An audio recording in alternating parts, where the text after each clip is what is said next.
Hello friends, welcome to our channel maths वाला सूरज महतो। और आज के लेक्चर में जो हम लोग प्रोजेक्ट मैनेजमेंट का जो है ना और न्यूमेरिकल लेके आए, जिसमें हम लोग पार्ट के सम करने वाले हैं। पार्ट का मैंने ऑलरेडी एक सम करा है, आई होप आपने वो देखी है। और अगर आपने वो देखी है तो आपको ये लेक्चर काफ़ी इजी लगेगा, आप इसको पॉज करके खुद से भी कर सकते हो। ये मैं इसलिए लेके आया ताकि आपको अगर कुछ भी डाउट होगा पिछले वाले सम में तो वो इस सम के साथ क्लियर हो जाएगा। तो आई होप आपको ये ज़रूर एग्जाम में हेल्प करेगा।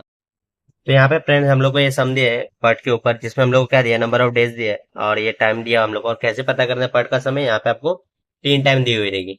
तो हम लोग को क्या क्या पूछा, पहले तो क्रिटिकल का पाथ फाइंड करना है, इसके बाद स्टैंडर्ड डिविएशन और वेरिएंस, फिर probability to complete the work in 19 days. Project के कंप्लीट होने के 19 डेज में प्रोबेबिलिटी क्या है, तो एक एक करके हम लोग तीनों चीजों को फाइंड करते हैं।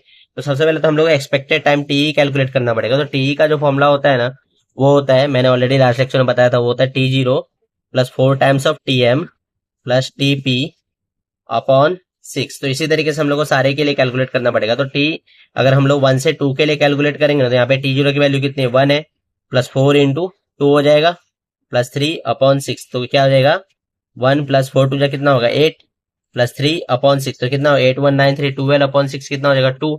इससे हम लोग को वैल्यू मिलेगा यहाँ पे 2।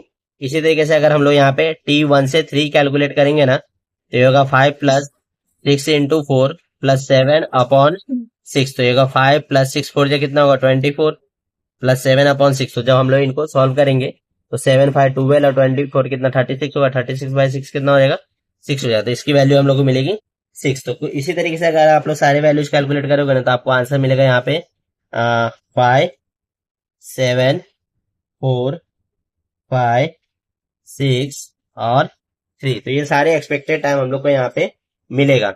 अभी हम लोग क्या चाहिए, स्टैंडर्ड डिविएशन, तो उसको हम लोग सिग्मा से डिनोट करते हैं। तो स्टैंडर्ड डिविएशन सिग्मा का फॉर्मूला होता है TP माइनस T0/6। तो अगर हम लोग स्टैंडर्ड डिविएशन ऑफ 1 से 2 के लिए देखेंगे तो यहाँ पे TP की वैल्यू कितने 3 है, तो 3 माइनस 1 अपॉन 6 तो कितना होगा 2/6।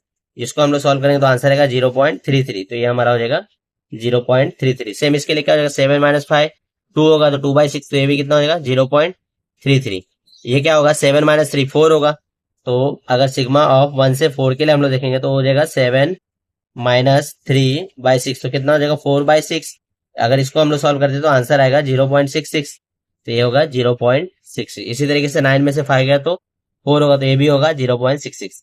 6 में 2 गया तो 4 होगा, तो ये भी कितना हो जाएगा 0.66। फिर यहाँ पे जो है 6 में से 4 गया तो वो हो जाएगा हमारा 2 होगा, तो होगा 0.33। 8 में से 4 गया तो ये फिर से 0.66 होगा, और 4 में से 2 गया 2, तो ये हो जाएगा 0.33। तो हम लोग को सिग्मा मिला है।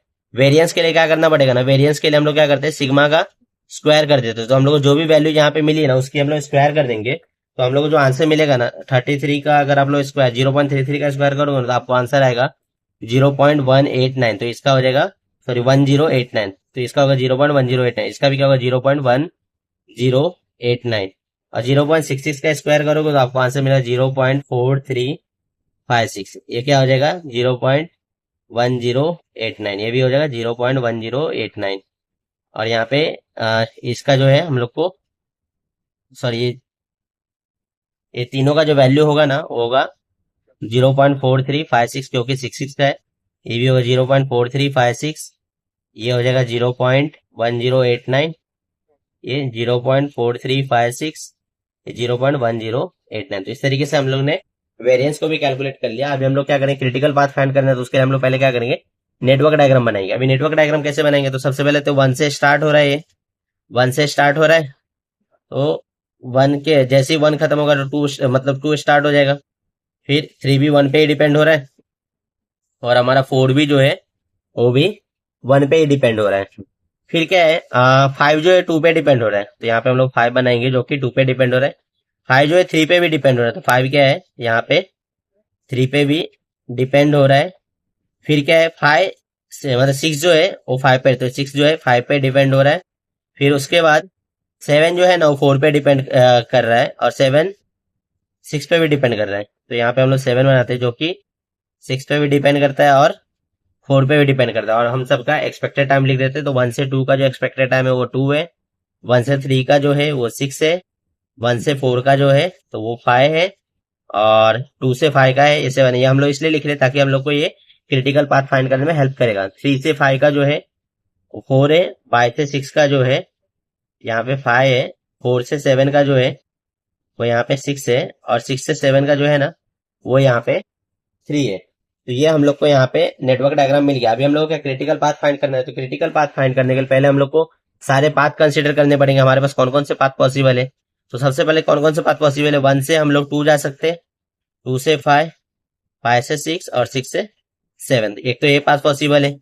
फिर क्या होगा, हम लोग 1 से जो है ना 1 से हम लोग 3 जा सकते हैं, 3 से 5, 5 से 6 और 6 से 7। फिर क्या हो सकता है, हम लोग 1 से जो है ना 4 जा सकते हैं, और 4 से डायरेक्टली 7 यहाँ पे जा सकते हैं।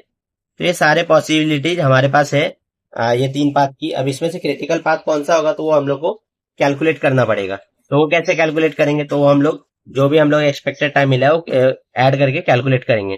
तो यहाँ पे अगर आप लोग चेक करोगे ना तो 1 से 2 जाने के लिए हम लोग कितना टाइम लग रहा है, 2 लग रहा है। 1 से 2 जाने के लिए 2 लग रहा है। फिर 2 से 5 जाने के लिए 7 लग रहा है, और 5 से 6 जाने के लिए 5 लग रहा है, और 6 से 7 जाने के लिए 3। तो सबको ऐड करने कितना होगा, 8 to 10, 5, 15, 3, 18। तो ये हो जाएगा 18। सिमिलरली 1 से 3 जाने के लिए हम लोग को 6 लग रहा है, 3 से 4 जाने के लिए 4 लग रहा है, और 5 से 6 जाने के लिए यहाँ पे 5 लग रहा है, और 6 से 7 जाने के लिए यहाँ पे 3 लग रहा है। तो ये हो जाएगा 6, 4, 10, 5, 15, 3, 18। तो ये भी हो जाएगा 18। फिर 1 से 4 जाने के लिए हम लोग को 5 लग रहा है, और 4 से 7 जाने के लिए हम लोग 6 लग रहा है, 5, 6, 11। क्योंकि ये दोनों 18 है तो हम लोग इन दोनों में से किसी को भी क्रिटिकल पाथ कंसिडर कर सकते हैं हम लोग। तो ये हमारा क्रिटिकल पाथ यहाँ पे हो जाएगा। अभी क्रिटिकल पाथ मतलब कितना, टोटल 18 डेज लग रहा है। तो अभी हम लोग को क्या करना है, स्टैंडर्ड डिविएशन वेरिएंस मिल चुका है, क्रिटिकल पाथ हम लोग ने कैलकुलेट कर लिया। अभी हम लोग को प्रोबेबिलिटी निकालना है 19 डेज का। तो प्रोबेबिलिटी निकालने का फॉर्मूला होता है z equal to X minus U upon sigma CP. जहां पे जो एक्स है ना ये हम लोग को नंबर ऑफ डेज गिवन, मतलब कितने दिन में हम लोग करने का है वो, ये हम लोग को जो कैलकुलेटेड डेज मिले हैं ना, जो दिन हम लोग को मिले कितने, यहाँ पे 18 मिले, वो हो जाएगा। और सिग्मा सीपी हम लोग को कैलकुलेट करना पड़ेगा। तो सिग्मा सीपी का फॉर्मूला होता है जो हम लोग ने क्रिटिकल पाथ लिया है ना उसका हम लोग को वेरिएंस ले। तो क्योंकि हम लोग दोनों में से कोई भी ले, हम लोग ये 1 से 1, 3, 5, 6 वाला लेते हैं, तो यहाँ पे हम लोग का क्या हो जाएगा, वेरिएंस ऑफ जो है ना हमारा सिग्मा ऑफ 1 से 3 का स्क्वायर प्लस सिग्मा ऑफ 3 से 5 वाले का स्क्वायर प्लस सिग्मा ऑफ यहाँ पे हो जाएगा 5 से 6 वाले का स्क्वायर प्लस सिग्मा ऑफ यहाँ पे 6 से 7 वाले का स्क्वायर। तो इन सभी को हम लोग को यहाँ पे सॉल्व करना पड़ेगा। तो इन सभी को हम लोग सॉल्व करेंगे तो एक एक करके। तो सिग्मा ऑफ 1 से 3, 1 से 3 वाले कितना हम लोग को मिला था, 0.1089। 3 से 5 वाले का हम लोग को कितना मिला था, 0.4356। 5 से 6 वाले का 0.1089, और यहाँ पे हम लोग को मिला है 6 से 7 वाले का मिला है 0.1089। तो अभी हम लोग इसको सॉल्व करके जब हम लोग वैल्यू निकालेंगे ना, हम लोग को आंसर मिला 0.87। अभी हम लोग प्रोबेबिलिटी फाइंड करते हैं। तो जेड क्या हो जाएगा, जेड इक्वल टू एक्स हम लोग को यहाँ पे 19 डेज दिया हुआ है, तो 19 माइनस म्यू हम लोग को कितना मिला था, म्यू हम लोग को मिला था जो हम लोग ने कैलकुलेट किया था ना क्रिटिकल पाथ का 18 दिए मिला था। तो ये होगा 18 अपॉन सिग्मा सी पी हम लोग कितना मिला 0.87। तो कितना हो जाएगा 1 अपॉन 0.87। जब हम लोग इसको सॉल्व करेंगे तो हम लोग को आंसर मिलेगा 1.15। अभी ये मिला ना, ये हम लोग को जेड की वैल्यू मिली। जेड से हम लोग क्या करना है, प्रोबेबिलिटी कैलकुलेट करना है। तो मैंने लास्ट लेक्चर में जैसे बताया था कि हम लोग प्रोबेबिलिटी बुक से या फिर कोई टेबल से कैलकुलेट नहीं करने वाले, हम लोग उसके लिए हमारे कैलसी का यूज करने वाले। तो कैसे करेंगे, अगर आपने वो पिछले लेक्चर में नहीं देखा है तो अभी देख लीजिए, मैं अभी आपको बता रहा हूँ। तो सबसे पहले तो आपको मोड सेटअप पे जाना है, और सेटअप पे जाने के बाद ना आपको थर्ड नंबर का जो है ना हमारा स्टैट्स वो लेना है।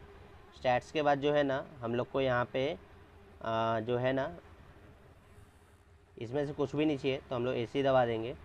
उसके बाद है ना आपको शिफ्ट दबाना है, शिफ्ट के बाद 1 दबाना है। 1 में है ना हम लोग को डिस्ट्रीब्यूशन टेबल चाहिए क्योंकि, तो हम लोग 5 दबाएंगे और फिर प्रोबेबिलिटी के लिए फर्स्ट वाला सेलेक्ट कर देंगे। और हम लोग को कितना 1.15 आया था ना आंसर, तो 1.15 के लिए प्रोबेबिलिटी क्या है वो हम लोग यहाँ पे कैलकुलेट करते, तो वो हो जाएगा यहाँ पे 0.87। तो हम लोग को जो आंसर कितना है 0.87 आया, और इसका प्रोबेबिलिटी के लिए हम लोग 100 से मल्टीप्लाई कर देंगे तो ये हो जाएगा 87.49%। तो आई होप आपको ये प्रोबेबिलिटी निकालना समझा और ये सम भी समझा। फ्रेंड्स आई होप आपको ये जो पार्ट का मैंने लेक्चर लाया था वो समझा और इसमें जो भी हम लोग ने सारी चीज़ें कवर की वो अच्छे से समझी है।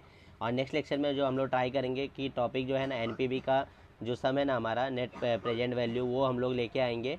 अगर उसमें आपको कुछ डाउट होगा तो इस तरीके से आप लोग का जो भी प्रोजेक्ट मैनेजमेंट में है ना न्यूमेरिकल सारी प्रैक्टिस हो जाएगी और आपको एग्जाम में ज़रूर हेल्प मिलेगा। तो अगर आपको ये हेल्प मिल रहा है तो प्लीज़ वीडियो को लाइक करें, चैनल को सब्सक्राइब करें, अपने फ्रेंड के साथ भी शेयर करें। Thanks for watching the lecture.